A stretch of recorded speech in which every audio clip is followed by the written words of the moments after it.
Ballad of a Young Dog.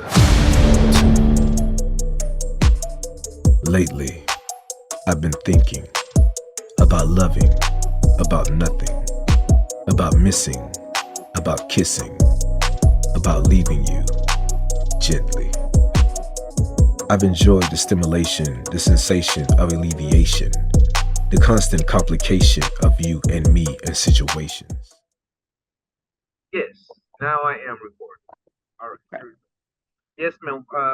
Again, my name is Corey T. Williams, and welcome to the show, Miss Jhody Polk.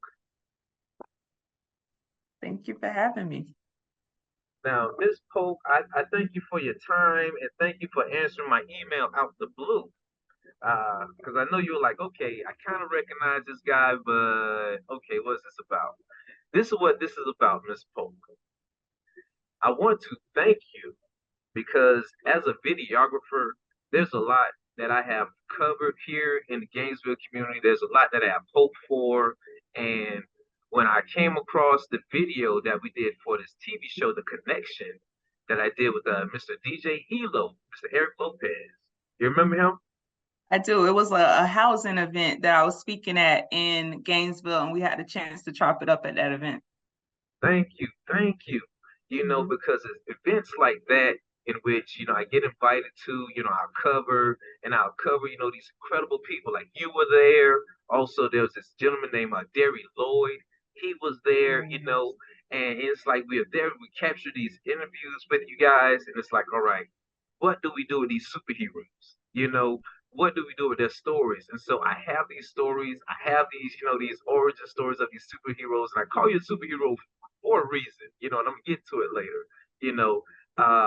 We have these incredible successes, that come from our area, and years later, you're still progressing, you're still doing your thing, and it's like it's genuine, and that's what I find from the 352 area, the North Florida area, just Florida, period. We have genuine people, we have genuine issues here, and it means so much. And so years later, when I came across, a seminar that you were doing in February, about legal yeah. Like I said, I've been following your story, because legal empowerment, coming across that, seeing a panel of the people that you were with, your organization, I was like, okay, this is what I'm talking about. She not only talked the talk, but she's walking the walk all this time later, and it just shows the power of believing in yourself, believing in your mission, and having other people believe. So I definitely want to thank you for that. I want to give you your props for that, and I just wanted to catch up with you. So Miss Pope, I've talked enough about, that origin, kind of give us a little bit of currently what you're doing and also about legal empowerment. We can go know some more about that. Absolutely. So today I finally moved to New York. I actually left Gainesville in December. I had been waiting for God to give me permission to leave, and I left, but my work. So I'm the founder of the National Jailhouse Lawyers Initiative that is housed at NYU Law School. And when I started JLI in 2018, I couldn't find any schools to host a project in Florida. And so NYU actually hosted my work and had been the home of my work since 2018. And I had been going backwards and forward. And so now I'm here. I have opportunities. I'm back in school. I just recently enrolled in school to finish my undergrad so that I can go ahead and apply for law school. Right now, I am 5 years. My organization is 5 years old. I'm preparing to go to law school. I'm also a research fellow with the Fortune Society in the Center for Court Innovation, and just doing a lot of work to make sure that people who are incarcerated, specifically jailhouse lawyer, I'm a formerly incarcerated jailhouse lawyer, but these incarcerated legal workers across the country in the United States, it's your constitutional right to have access to the courts even after you've been convicted of a crime.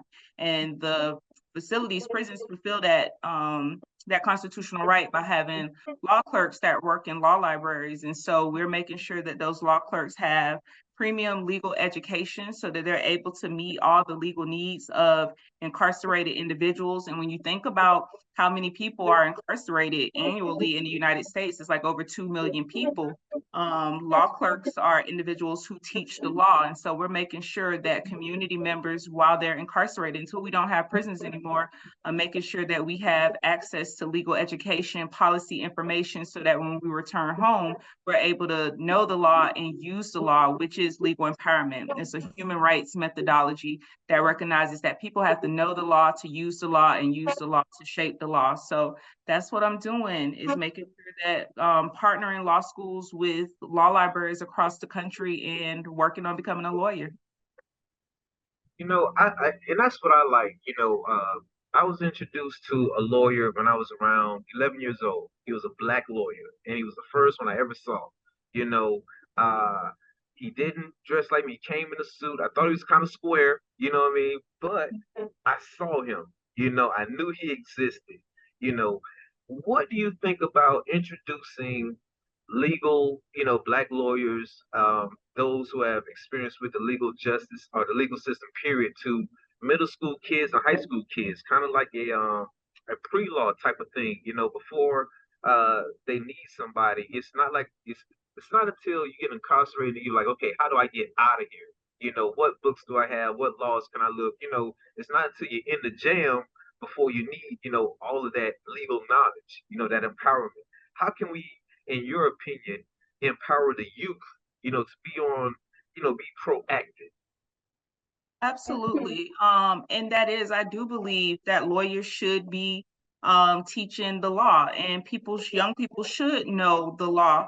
And I personally believe, and that's why I use legal empowerment. I've kind of coined this term that legal empowerment is abolition. And what I mean by that is this criminal justice system is working exactly the way that it's supposed to. And when we know the law, there's this poem that talks about this hole in the sidewalk, and the individual comes out of their home, they fall in the hole every time until one day they come out, they recognize that the hole is there, and they choose to walk around it. And that's how I think about legal education. Legal education is access to justice. And when we know the law, then we can make different strategic choices that don't put us in threat and harm of being incarcerated. And personally, for myself, I pride myself on being intelligent. I always loved to learn, was smart, tried to take advantage of every opportunity that was available to me inside of Gainesville. But I didn't learn the law until I was incarcerated. I remember my mind just blowing, and that's what really encouraged me to become a lawyer. I worked as a law clerk in the Florida Department of Corrections, and as I learned the law and practiced the law for incarcerated women and understood that law, it was just like, when you're out there, you don't really know. We live in these isolated neighborhoods where we have our own kind of code. The street has its own code, these rules, and we live isolated.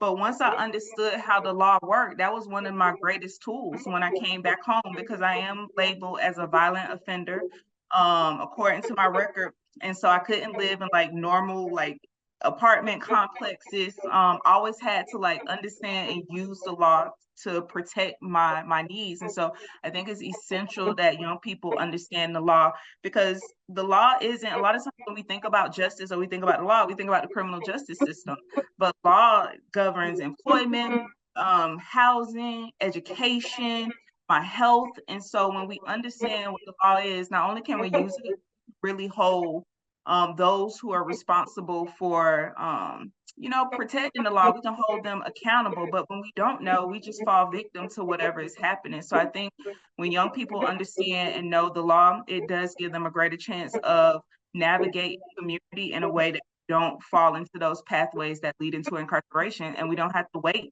for lawyers and politicians and for the laws to change, but we can and be aware of them. I learn all the time. I'm still learning how the laws are oftentimes like written in a way to hinder people. And so it's very important that we understand what the law is and how it works and who's responsible for the law. I think that the police officers, like when I was growing up, they were police officers that I knew in the neighborhood. a lot of us knew right from wrong. A lot of us knew, kind of the path that we were going because of our family members, different things like that.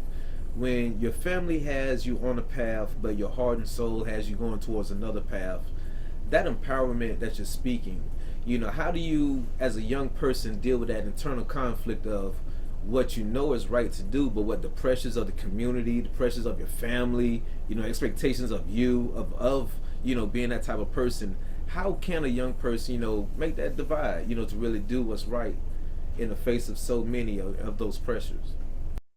I try to tell my kids, my daughter is 17, she'll be 17 in November, my son will be 19 in November.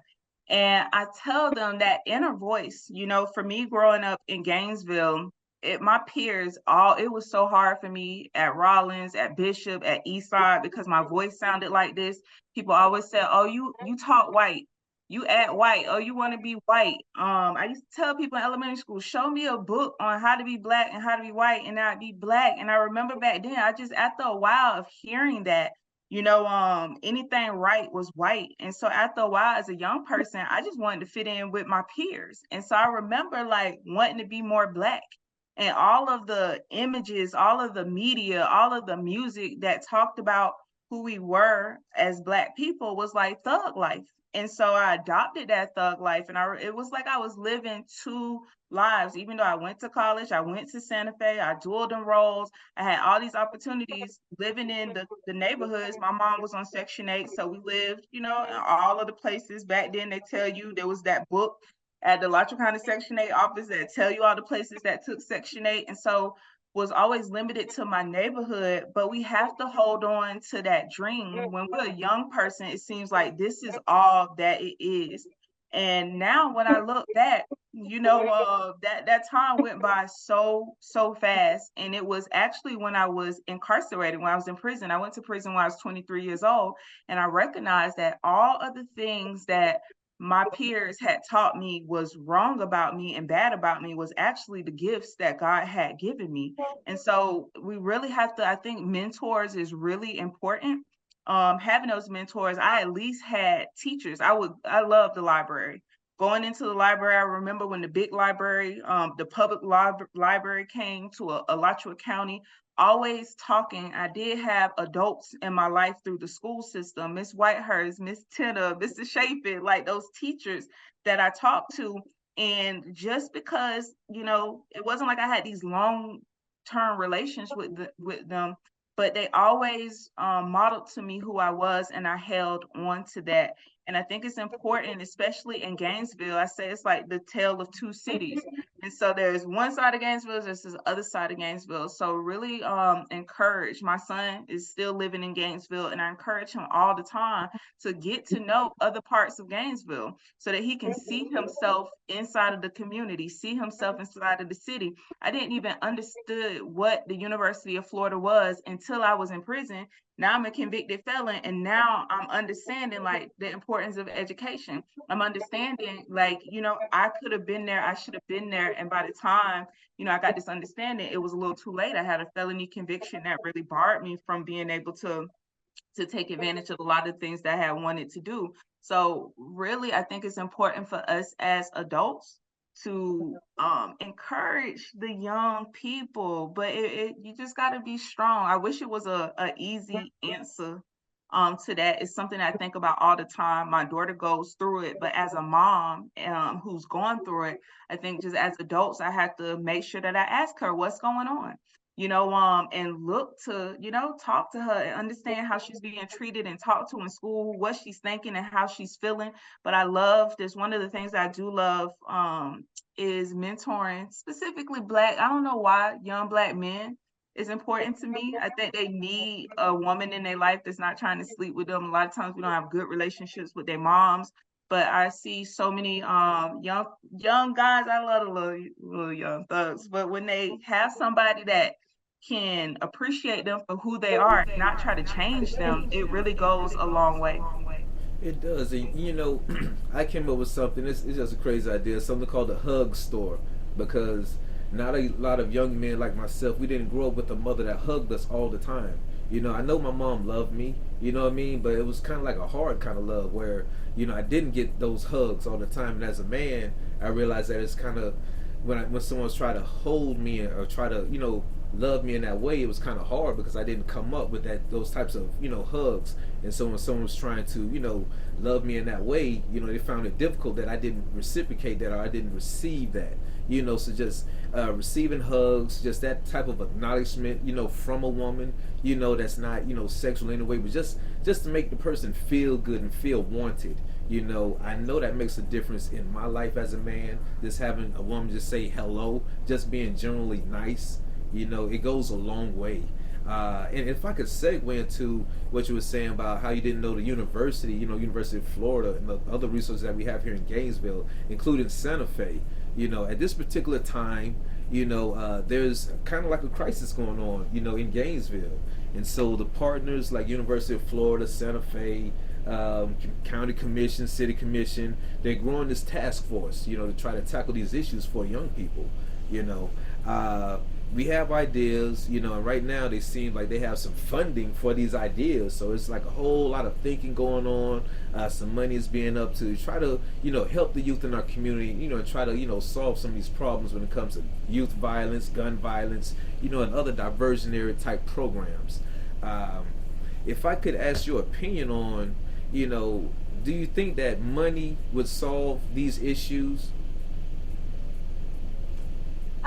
It's not, we need the money. Like, money is a resource, right, to get needs met, but it's who do we give the money to?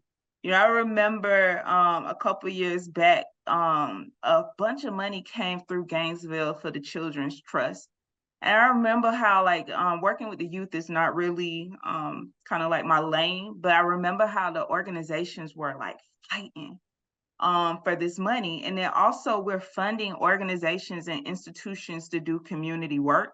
So if that money is not given to the people who actually have, first of all, reputation with the youth, have an understanding of the youth in a way that we can respectfully approach them and come face to face and one-on-one with them to build trust with them, to me that money, right, is useless. And it's tough to me when I see like these big institutions and these organizations with the money. And then, to be honest, like individuals like myself or like yourself, if we don't have like ties to these organizations and institutions, or it's some people that should be doing this work that has these relationships with these young people. But if you don't have a 501c3, if you're not in the in crowd, Gainesville is a small community, it's hard to get those funds. And so I think the money can be a good thing, but that money has to be given to the right people to go out and to be able to do that work. But if we keep giving it to institutions and organizations that don't have no space in our community, that has no reputation with our children, that has no connection and no understanding, my kids, like they street kids, and when I say thugs, like I say that in love. In the spaces that I am, like I represent the tattoos. If I could have my teeth go out, like it's been on to get my teeth did for some years. I haven't had a chance to do it, but I rep my culture in any place that I'm at because we're criminalized. When I stayed in Gainesville, I had the Chevy on the 28s. Like I always, in this work that I do, I represent my culture because when I see the young Black boys and they come to me, they respect me as Miss Jhody, and I'm not afraid of them. And so I think it's important that, especially as this money is coming down and it's focused on our youth, because what happened is when the wrong people get the money and then they go to do these programs and they're unsuccessful, what they say then is our children didn't want the help, or it's blamed on our children versus us recognizing that it was the wrong person in place. So I think money is a part of it, but who has that money, and which is power, is going to really make the ultimate difference. I totally agree. I mean, you hit it right on the head, Miss Jhody, and that's why I really wanted to do this talk with you and this interview with you, because I want to be that person that they trust from the outside. I'm not an insider, but I played well with my elders for the past 20 years, watching them make moves, watching them do things. I support them. I love them. But, I'm not them, you know. I have to start that 501c3, just like you said, you know, and because I'm a for-profit, I'm an entrepreneur, you know, it goes opposite of my whole thing as a business person, you know, and that's what I'm trying to teach these kids, entrepreneurship, so that, you know, they're making their own money, you know, in their own ways, and, you know, we create the Tony Starks in our neighborhoods, you know what I mean, because they're right there. So that's my appeal, Miss Jhody, and I thank you for your time, and hopefully I'm going to go to a meeting next week. I'm going to put myself out there to our city and our county commissions that I want to be that person. Like you mentioned, the Children's Trust, that is where the money. And just like you said, there are going to be so many organizations vying for that money. You know what I mean? And are they going to give it to an outsider? I've never seen it. You know, but that's what I'm pleading for our community. Let me be that outsider. I'm a Marine. I'm from Gainesville. I've done everything. I'm on 2 boards in the city of Gainesville, one for nonprofit and one for the arts, to give kids an opportunity, you know what I mean, to have a diversion program that I know helped me, you know, because I could tell the story out of me and my 10 friends, how only 3 of us made it out. That's 30%. Gainesville is one of my favorite places in Gainesville. When I tell you it's the place I feel the most safe, most loved, like it's the place that I feel most represented. The young people, they're labeled them, they're at-risk youth. Mostly of them are youth of color, but it's something about them. I see myself, you know, we talk about the youth as our future. And so like, this is the new generation, like the Gainesville that I knew when I grew up, like that Gainesville is gone. And this is a totally different Gainesville. And so it blesses my heart. I worked at the River Phoenix Center for Peace Building, and I learned so many amazing skills that I was able to bring into my own house and bring into my community.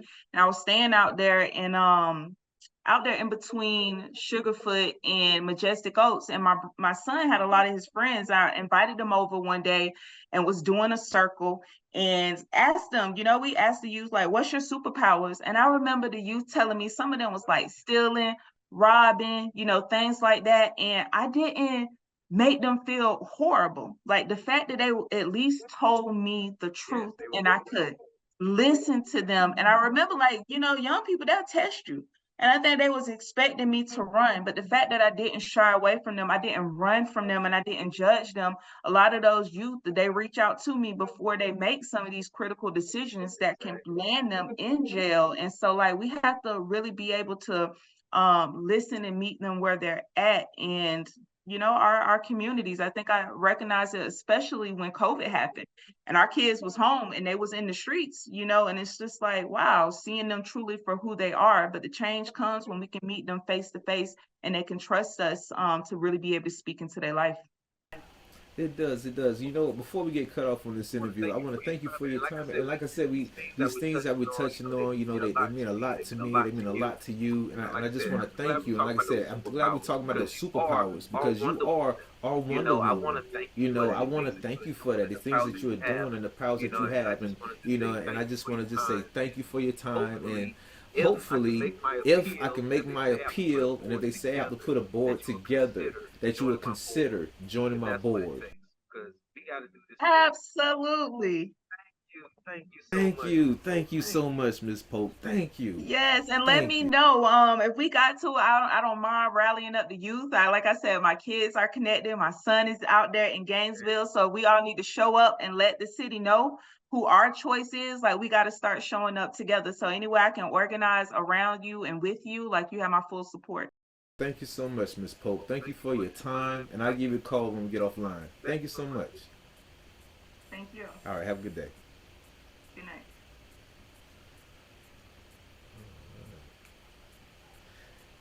That was Jhody Polk.